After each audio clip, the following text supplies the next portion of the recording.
Il n'y a rien à dire pour le moment, la Wyatt Six, c'est un sans faute. Et bonjour à toutes et à tous, on se retrouve aujourd'hui pour mon récap de Raw du 15 juillet 2024. Et le show rouge débute directement avec Rhea Ripley qui blâme Liv Morgan pour son absence. Elle dit aussi que Morgan se promène avec quelque chose qui lui appartient, le titre de championne féminine. Et elle lui demande de venir tout de suite sur le ring pour régler ça.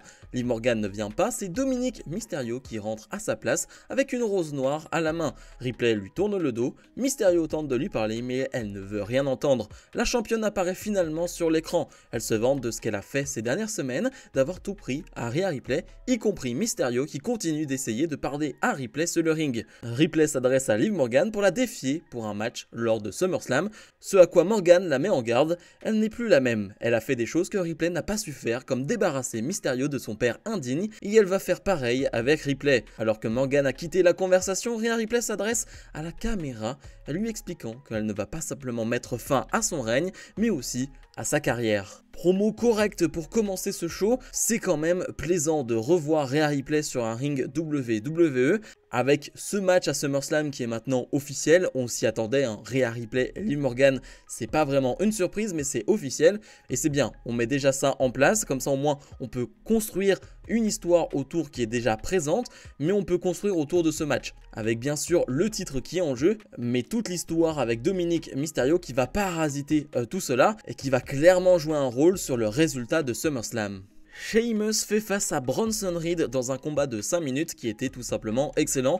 Du bon combat de big men comme on aime, ça frappe fort, ça enchaîne d'énormes prises, c'est tout ce qu'on aime. Vraiment dans cette division de Raw, on sait qu'il y a énormément de talent et d'hommes capables de ce type de combat là, de frapper fort, d'être un peu violent. Et j'avoue que moi j'aime beaucoup, j'aime énormément ça. Donc je prends beaucoup de plaisir devant ce match qui dure certes que 5 minutes mais qui est ultra plaisant. La fin de match est vraiment cool avec ce moonsault tenté par Bronson Reed, contré par Sheamus avec un énorme coup de genou et Sheamus va remporter ce combat. Après le match, Bronson Reed veut s'en prendre à Sheamus. Dans un premier temps, Pete Dunne va venir s'en prendre à Bronson Reed, puis va faire mine de s'en aller, puis va s'en prendre par derrière à Sheamus. Bronson Reed en profite pour porter un énorme splash sur Sheamus. Un Pete Dunne Sheamus, ça m'intéresse, parce qu'un Pete Dunne qui s'est émancipé de Sheamus, qui finalement ne veut pas réellement retourner auprès de Sheamus, il a l'air assez partagé, ça m'intéresse, ça peut être une vraie bonne petite histoire. Sonya Deville fait son retour sur le ring face à Zelina Vega, les deux ont une petite conversation en backstage et essayent de tourner autour du titre de Liv Morgan, mais le match, il n'y a pas grand chose à dire, ça dure 1 minute parce que Shayna Baszler va intervenir et donner l'avantage à Sonya Deville qui va en profiter sur le ring pour gagner ce combat. Après le match, Zoey Stark, Sonya Deville et Shayna Baszler veulent s'en prendre à Zelina Vega, mais Lyra Valkyria, Katana Chains et Kayden Carter vont venir en aide à Vega. Une petite histoire entre ces deux clans entre guillemets, ça peut être sympa. Mais en tout cas, j'ai pas grand chose à dire de plus. Damian Priest et Gunther sont sur le ring pour un face-à-face. Gunther sait qu'ils ne sont pas faits du même moule et veut proposer à Priest de lui prendre le titre maintenant pour lui épargner l'embarrassement qui sera une défaite à SummerSlam. Priest lui répond qu'il aurait bien voulu que SummerSlam soit ce soir pour lui retirer le sourire qu'il a aux lèvres. Il a aussi entendu les mots de Gunther qui disait que la WWE n'était pas un rêve pour lui. Il sait qu'on a tout donné à Gunther en Europe alors que lui se battait à l'époque dans la rue pour pouvoir réussir un jour à rejoindre la WWE. Priest sait qu'il mérite son titre, ce n'est pas Gunther qui va lui retirer. Gunther répond que vivre dans la rue était un choix, que c'est la faute de ses parents qui n'ont pas assez fait pour lui offrir une bonne vie, alors que les siens lui ont toujours fourni ce dont il avait besoin. Pendant que Priest se battait dans la rue, la WWE le suppliait de les rejoindre pour pouvoir empêcher des gens comme Priest d'être champion. Il veut redonner du prestige au titre, tandis que pour lui, Priest est une ordure de la rue. Le champion lui répond pour conclure que Gunther va comprendre pourquoi il a perdu à WrestleMania et pourquoi il va perdre à SummerSlam. Il n'a selon lui aucun cœur et ne sait pas ce que c'est de se battre pour tout ce qu'il a. Il va comprendre ce que c'est d'être un ennuyeux vantard, un privilégié et un salaud. Les deux catcheurs se font face, Priest commence à bousculer Gunther mais Braun Strowman fait son entrée pour son match contre Priest qui va suivre. C'était une excellente promo entre les deux, j'ai adoré, je savais pas à quel point on allait aller sur ce terrain là, le côté SDF de Damian Priest qu'il a été dans sa vie, et bien Gunther va jouer là-dessus, je pensais pas qu'on allait aller jouer sur ce point là, un Gunther qui va clairement dire que c'est de sa faute, que c'est de la faute de sa famille. Ouais, Gunther est bien le heel dans cette histoire, clairement, et on voit un Damian Priest depuis des semaines qui est certes un heel mais qui se tourne vers les babyface, on le voit très souriant, très heureux, faire des blagues en backstage, backstage, faire des blagues sur le ring. Bref, c'est pas un énorme heel Damien Priest ces derniers temps. Face à Gunther, c'est très important que Gunther soit le heel. Et vu ce qu'il a dit lors de cette promo, oui, clairement Gunther passe pour le très gros heel. Damien Priest enchaîne donc avec un combat face à Braun Strowman de 5 minutes. Le match était sympa, mais surtout, il va vite prendre une tournure intéressante. Déjà, Braun Strowman, on le sait, il est ultra protégé en solo, il ne perd jamais un match, ou presque. Donc, c'était un gros combat pour Damien Priest, et il va être au niveau. On va clairement le booker très fort dans ce match, parce qu'au bout de quelques minutes, Strowman va faire une erreur à l'extérieur du ring et va se blesser au niveau du genou, et Priest va en profiter. Il va s'en prendre à ce genou pendant tout le match, jusqu'au moment où ça va lui donner la victoire clean de Damien Priest. Donc grosse victoire pour Priest. Battre Strowman de cette manière là, clean sur un ring en solo, c'est pas donné à tout le monde, donc grosse victoire et c'est normal. Avant SummerSlam, c'est important aussi de lui redonner de la crédibilité, donc c'est plutôt cool. Après le match, Gunther va venir sur le ring et les deux vont s'échanger des coups, des chops, des coups de la corde à linge, puis c'est Gunther qui va être écarté du ring. Ouais, une bonne soirée pour Damien Priest qui se finit très bien. Zoey Stark et Shayna Baszler accompagnés de Sonya Deville font face à Kayden Carter et Katana Chance accompagnés de Lyra Valkyria. Un combat de 6 minutes qui était très bon et pourtant le public en a rien à faire sur le papier, mais le combat était tout simplement excellent. C'était un excellent combat par équipe féminin et on le doit aussi et surtout, comme toujours, à la prestation de Katana Chance et Kayden Carter qui nous montre une nouvelle fois que c'est la meilleure équipe féminine tout simplement. Comme je le disais, il n'y a pas vraiment de bruit au tout début, on entend presque les mouches voler, mais la prestation est tellement bonne, le match est vraiment bon, même du côté de Shayna Baszler et Zoey Stark, je suis pas le plus grand fan, mais je trouve qu'en équipe, ils ont réussi à construire quelque chose, il n'y a pas forcément de charisme ou quoi que ce soit, mais sur le ring, il y a vraiment une affinité, il y a vraiment une alchimie entre les deux qui s'est créée, et du coup ça donne une superbe affiche. Vraiment, je me suis régalé pendant ce match. La fin de match, on va avoir une intervention de Sonya Deville. Lyra Valkyria va s'en prendre à elle à l'extérieur du ring, mais Zoey Stark va s'en prendre à elle. C'est un peu un bordel à l'intérieur du ring. Et finalement, Stark et Baszler vont remporter ce combat avec ce magnifique finish, ce magnifique combo. Ouais, gros match. Je m'y attendais vraiment pas, mais c'était vraiment bon. Adam Pearce et Drew McIntyre sont sur le ring et Adam Pearce veut faire comprendre à Drew McIntyre que s'il voulait son match contre CM Punk, il doit faire une amende honorable. Dans un premier temps, McIntyre a accepté et a demandé à Pearce d'officialiser le match après avoir interrogé le public. Pearce a alors demandé aux arbitres que McIntyre a attaqué lors de Money in the Bank de le rejoindre sur le ring pour qu'il puisse s'excuser auprès d'eux. Mais McIntyre finalement refuse. Il en a marre de se faire arnaquer à chaque fois et ajoute que cela se passe tout le temps sous l'autorité d'Adam Pearce. Adam Pearce interrompt alors McIntyre qui se plaint de CM Punk et lui explique qu'il est ainsi toujours suspendu. Énervé, McIntyre bouscule les deux arbitres et menace Adam Pearce avant que Seth Rollins ne rejoigne le ring. McIntyre va alors s'enfuir. C'était un super segment, j'ai vraiment adoré. On montre l'autorité d'Adam Pearce qui a été mise à mal sur les dernières semaines avec un McIntyre qui n'en a rien à faire, qui s'en prend aux officiels violemment, physiquement.